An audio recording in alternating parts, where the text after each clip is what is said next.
Magandang araw Palawan State University at magandang araw mga estudyanteng numero 1. At nandito tayo ngayon sa Edward S. Hagedorn Coliseum upang dumalo, makinig at magsiyasat patungkol sa laban ng bansa sa West Philippine Sea sa panibagong sesyon ng PN Conversations ng Palawan News. Kaya mo yon, Carlos Yulo! Handa na ba kayo mag-deep dive sa usapang makabuluhan? Ako ang makakasama nyo ngayong araw. Kumusta? Ako si Iska para sa bayan. Kaya na tara't alamin ang mga kaganapan dito sa Chico Minute. Hello, ano ang iyong pangalan at galing saang school ka? Okay po, so I am Carla Gisea Limpo from Palawan National School Young Entrepreneurs and Accountants Association. So, do you feel any pressure right now?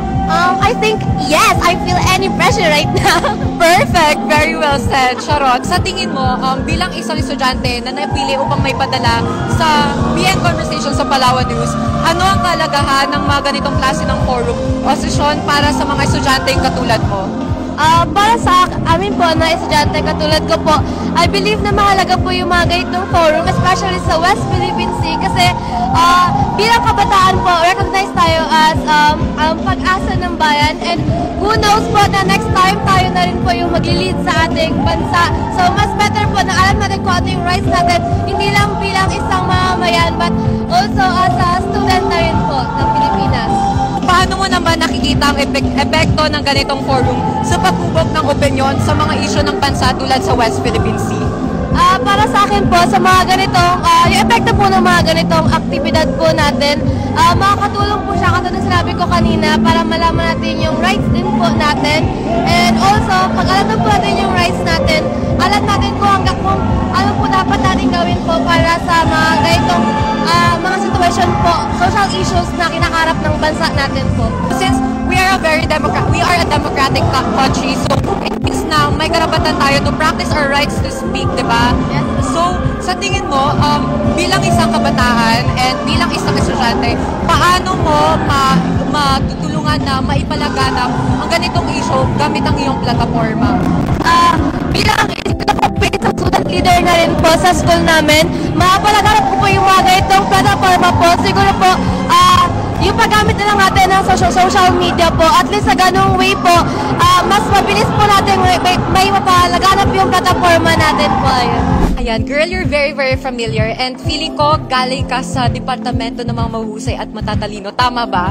Yeah, I think so. I think matalino naman ako. Agree! Ayan, so ready ka na ba sa ating first question? Sure. So what's your name muna and your school?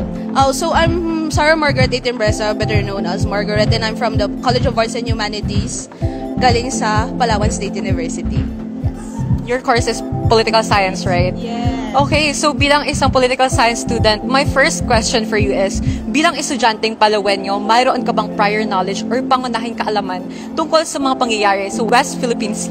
Actually, if I remember correctly, my prior knowledge in this topic actually came nung bumaba yung arbitral ruling ng UN kasi very big siya sa national news. And as a Palawenyo, naging aware tayo kung ano ba talaga yung nangyayari dun sa West Philippine Sea and why kailangan natin siyang pangalagaan, protektahan at i-defend.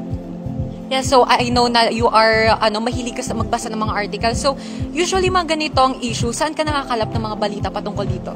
Actually, usually sa mga ganitong issues, especially sa international issues na umaabot sa international scene, maraming tayong makakalap na balita definitely sa mga news outlets here around sa Philippines, especially from the GMA News and Public Affairs, yun talaga number 1 na pinagkukuhaan ko, as well as the Philippine Inquirer, and also sa mga government agencies such as the AFP and Coast Guard.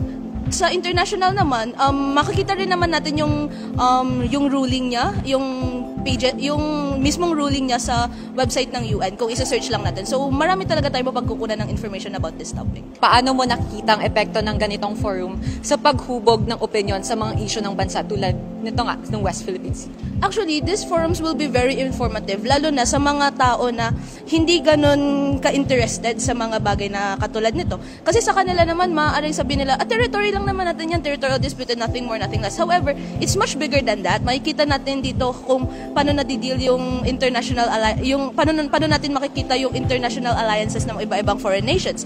As well as makikita natin on how educated the public are. So, pag nakikita natin na educated ang public, mabuboost yung moral not just ng mga tao na nasa government na nagwo-work na ma-defend yung sovereign rights natin, but also us as individuals kasi alam natin kung ano yung karapatan natin at alam natin kung paano yun maipaglalaban. Yes, gusto ko yung na-mention mo yung sovereign rights. Pero speaking of sovereign rights, are you familiar with the 9-line concept? Yeah, I mean, nakikita na siya, not just sa, pinakita niya na siya ng China dun sa UN before. So, I'm familiar but not knowledgeable about it. So, siguro guess lang, ano yung kahalagahan or bakit mahalaga siya na itackle sa issue na to?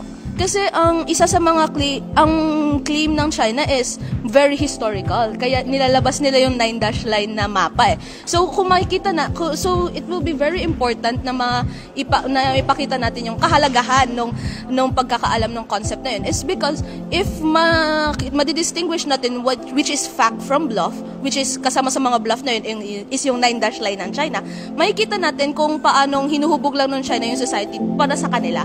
And makikita rin natin kung paano natin as Palaweños and as Filipinos defend yung ating sovereign rights. First of all po, these kinds of forums or organization or events po for us students ay para alam po talaga namin kung ano po yung totoong nangyayari po dito po sa West Philippine Sea. Dahil nga kung hindi po kami nakakapunta sa ganitong klaseng events or symposiums po, baka kung ano-ano rin po yung nalaman namin na katulad po ng ibang matatanda or ibang naniniwala lang basta-basta sa social media na nagkakagulo na raw po na magkakaroon na daw po ng gera. Yes, I agree. Mas maganda na may kaalaman tayo at mula tayo sa katotohanan, tama? Yes po, more on facts po kasi yung nalalaman namin dito sa ganitong events po. Ano ang mensahe mo para sa mga kapwa mo estudyante pagdating sa pagpapahayag ng mga issue katulad nito? Okay, ang message ko lang po for other students or hindi lang students or other people pa po out there na about sa mga ganitong events na dapat po talaga nakikinig tayo dahil we are sharing factual informations po that can help our society na malaman ko ano po yung totoong nangyayari po sa ating bansa at hindi po false rumors lang or false informations. So ito yung sunod na question ko sa'yo. Hindi naman siya malala pero trivia lang siya. Are you familiar with the 9-line concept? Yes po. Ang una pong sa amin, there are 11 dash lines and it was reduced before. So now we have a 9-line concept po from Taiwan or China po yata yan. Sorry po for the mix-up. Okay. Pero ang pinakaalam ko po na or common knowledge ko doon ay 9-line siya na nakikita natin sa mga maps na meron po tayo ngayon. Ang 9-line ay para po siya sa claims ng people of the Republic of China. Okay, so bakit sa tingin mo mahalaga yung konseptong ito sa usapin ng West Philippine Sea? Dahil po yung gantong concept po, yun po yung claims po ng China eh. So we also have our own claim and also by naming our West Philippine Sea. Ayan, perfect ka dyan. Thank you so much for your participation.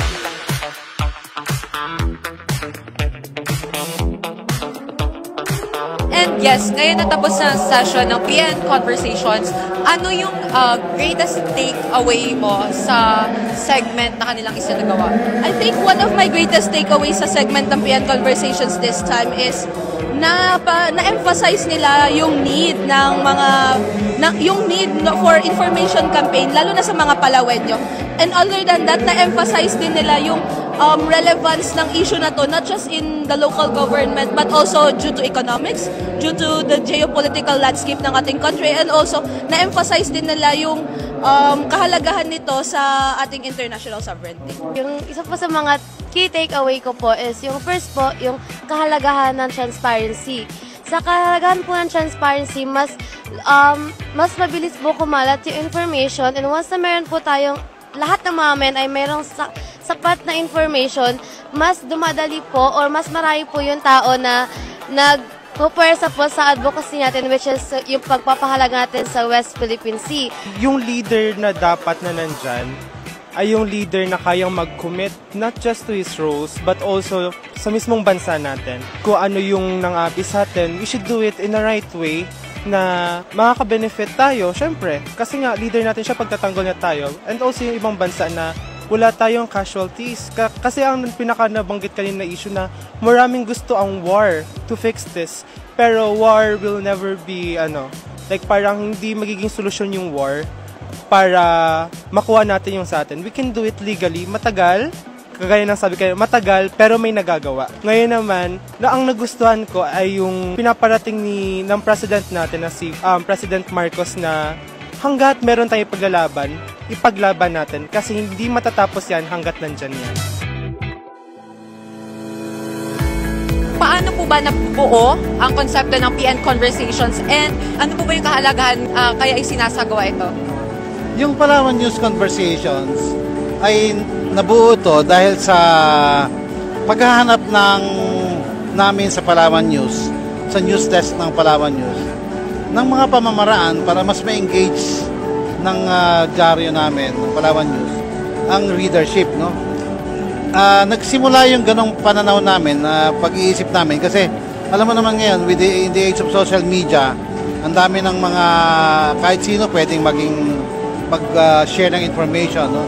So, ang daming mga misinformation, disinformation na lumalabas, lalo-lalo na sa social media platforms. So, naghahanap kami ng paraan para maging mas relevant ang isang regular newspaper kagaya ng Palawan News at baka reach out sa mga sa audience, sa readers, no? At sa tingin namin, walang isang pinaka-effective na pamamaraan. Kundi mag-uusap-usap talaga, parang town hall, kausapin talaga, bigyan ng forum yung mga mamamayan, mga mamamayan ng Palawan para mas maintindihan nila at mapalalim ang mga issue. So nakatatlong edition na kami ng Palawan News Conversation. Yung mga topic na pinipili namin dito ay yung mga relevant topics of the time, no? Actually doon sa tatlong sessions ng Palawan News Conversations, dalawa doon ay tungkol sa West Philippine Sea. Every 2 months dapat ang episode ng Palawan News Conversations. Mukhang maganda naman ang feedback so far. Napatunayan namin na pwede talagang ma-engage ang isang traditional newspaper na hindi lang kami gagawa ng storya, alam mo yun, magko-cover ng storya, ipiprint, tapos na. So, kinakailangan talaga mag-reach out ka sa audience. Ngayon, iba na talaga ngayon ang journalism eh. Hindi na lang kagaya ng dati ginagawa natin, traditional way of writing stories or publishing stories, kundi kailangan talaga i-engage mo ang audience mo. Ayun nga po, since sabi nyo nga na every 2 months dapat meron tayong session sa PN Conversations, ano po ba yung mga issues na nilulook forward nyo na ma-address ng Palawan News? Maraming mga topic ang naka-line up actually, Isa nga dyan, halimbawa, tungkol sa mental health. Gusto namin talakayan yan. Tungkol sa educational system natin. Nais namin talakayan yan. Maraming issue tungkol sa agrikultura sa Palawan, no? Mga issue na bakit hanggang ngayon may kilala ba tayong yumaman sa pangingisda at yumaman sa pag-agrikultura, mga ganun. Samantalang supposedly our main livelihood.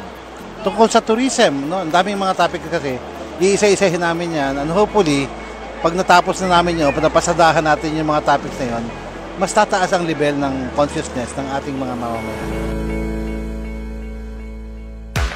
Sea of Unity, standing together for the West Philippine Sea. Yan ang tema ng diskusyon natin ngayong araw. Mayroon na tayong bagong kaalaman, huwag natin itong bibitawan. Sabay-sabay tayong manindigan, atin ang karagatan, atin ang West Philippine Sea. Muli, ako si Iska, para sa Bayan. It's been a minute dito sa Chika Minute.